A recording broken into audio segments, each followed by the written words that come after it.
There are an estimated 250 criminal street gangs in London alone. It's a very violent world.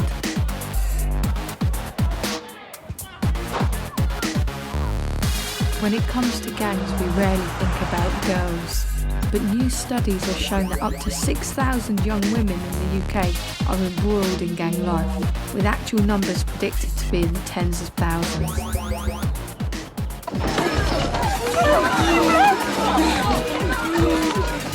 I want to get inside the secretive world to find out what it's really like.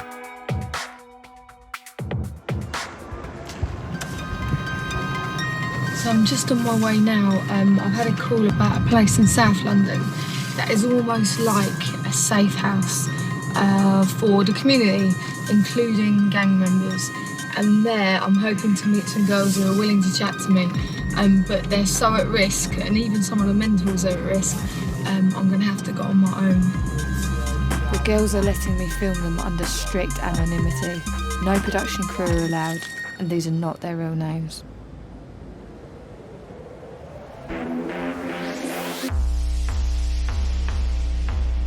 You got 2 phones? Yeah, I normally have 3. Why? Lifestyle. Becky is one of London's most prolific girl gang members and has been caught up in gang life for over a decade. So what sort of things do you guys do? Drugs, sell drugs, bag it up, pick up, drop off, robberies, fighting, violence, everything. Do you think girls get exploited by gangs? Yeah. It's mainly sexual things when it comes to girls. And every girl wants to be in with somebody, so they're willing to do certain things. It's normal, do you know what I mean? Even though you know it's wrong, when you're living it, it's normal. What's the kind of toughest elements of being in a gang? When I lost 12 friends in the space of 6 months. The majority of them were murders, but it was all gang rival situations, so shootings, mainly stabbings. I'm horrified at how much loss Becky has experienced so young. With knife crime in London at a 4-year high, these are the people behind the statistics. Becky is just one of a number of gang girls who use the community centre as a safe house. I head to meet the woman who runs it, herself a former girl gang senior.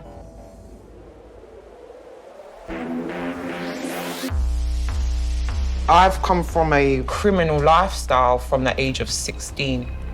I was used as a sexual object a lot and was basically told that all my worth was to be used for sex.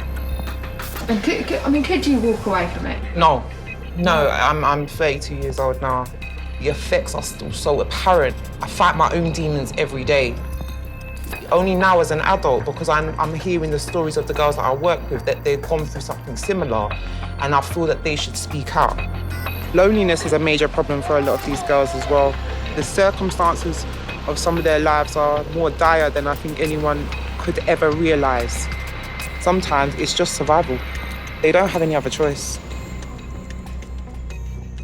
Sasha takes me into the community centre, where evidence of gang life is apparent. Oh my God, that's an actual gunshot. This one was targeted. This one was for somebody. Oh my God, is that a bullet hole? Yeah. Wow. Retaliation, it's all retaliation. I'm shocked that even the safe house has been the scene of such violence. Sasha takes me to meet Callie, a girl she's been mentoring. She was sucked into gang life at a very early age. I came over here, then I went into care. I was just 12. I was getting told every day by elders, come, you can stay with me, I'll look after you, you don't need social services, they're just gonna fuck up your life. Callie fell for a local gang boy who quickly recruited her into a gang.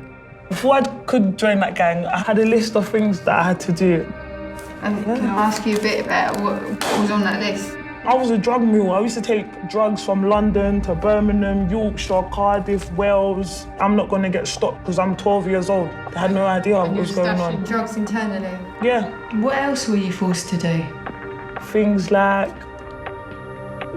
kidnapping people. They said that I had a trace of who I got to kidnap. So I kidnapped my friend. I made her do sexual things for money. On command of these guys? Yeah. And then I got sentenced to 3 years, 18 months at the age of 13 for kidnap and rape. That was just mad. That was mad. That was mad. That was so mad. I can see it's hard to talk about. Yeah, it is hard. It's tough to see Callie so clearly traumatised by her experiences. I done horrible, horrible things. Horrible things. I never had a choice. Why didn't you have a choice? Being in a gang, yeah, it's like they're a family. That's all I wanted at the end of the day, was to be a part of them. No one's got you in life, you've got yourself. That's how I look at it. She was looking for love, and that's what groomed her into then committing a horrendous crime. Because you are blurring the line between victim and perpetrator, suddenly you lose that victim status and you are part of a gang, you are part of a criminal enterprise.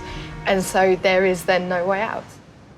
I get a call from the first girl I met, Becky. She's heading out to some gang hotspots to visit the memorials of friends she's lost, and she's asked me to come along. How many people do you think you've lost in total? Ooh, more than 30, probably. Wow.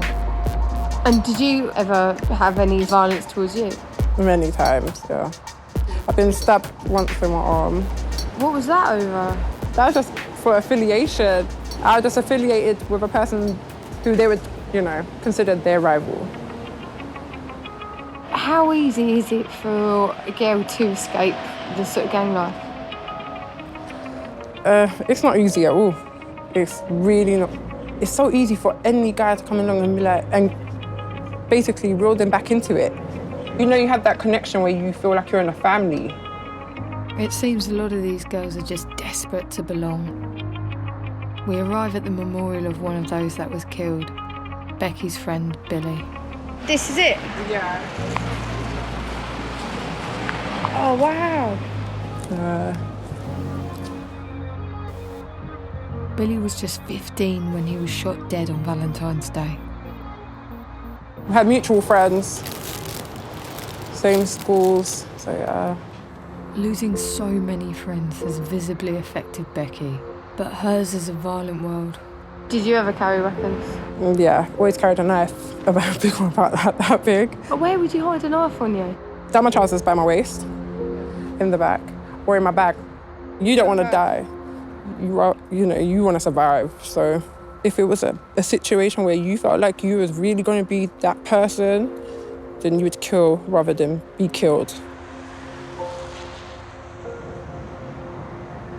We're not in Gaza, we're not in Mexico, we're in London, and just lost 30 people to the streets. You can't be normal after that. Your understanding of life and death is going to become distorted. Sasha, Callie and Becky have all been trapped in an extreme cycle of violence for years. It makes me question if it's ever possible to break out of gang life. I've heard of a pioneering new project at one of London's busiest A&E departments, King's College Hospital, who are trying to get to girls early. I meet Dr. Emma Sutherland, who deals with the fallout of gang violence every day. In some ways it's easy for us to pick up someone who's been stabbed because they've got a hole in them, but trying to pick up the people who are having their lives controlled, who are being sexually exploited or sexually abused through gangs, that's harder because we have to try and gain their trust. What do you think it is about what you guys do that opens these girls up? Young people are much more open to having the conversation at that time that they're maybe forced to face the potential of their own mortality.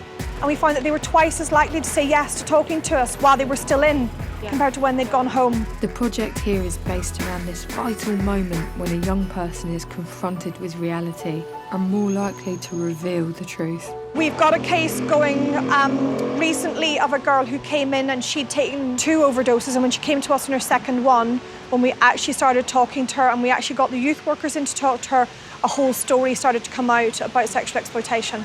Doctors get training to spot the vulnerable gang girls, but it's specialist social workers who get them to open up. Emma takes me to meet one of them, Lucy.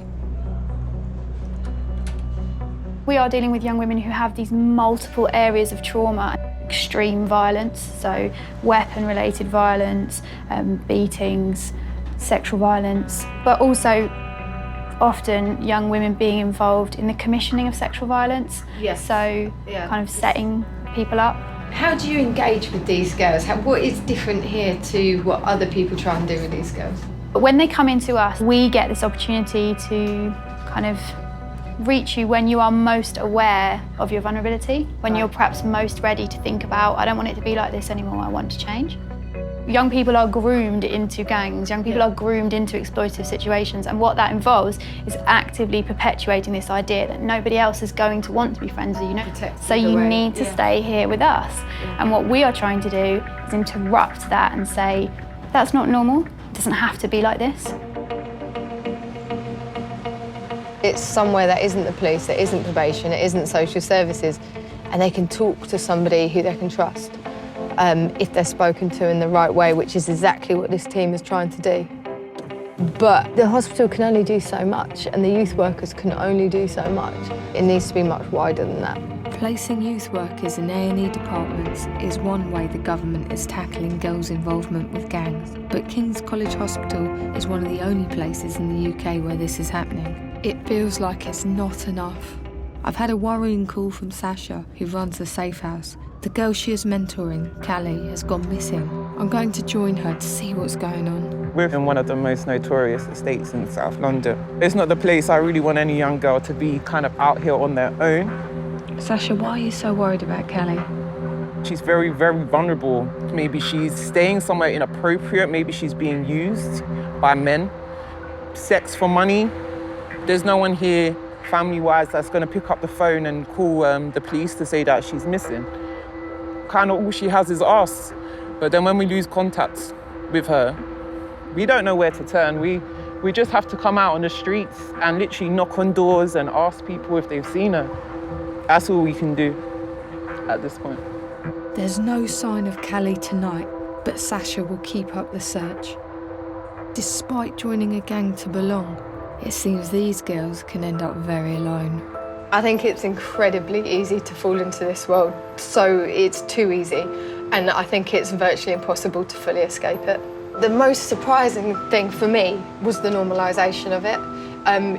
The fact that these girls don't see themselves as victims. They, if anything, see themselves more as perpetrators than I do. I see them as victims, completely and utterly victims.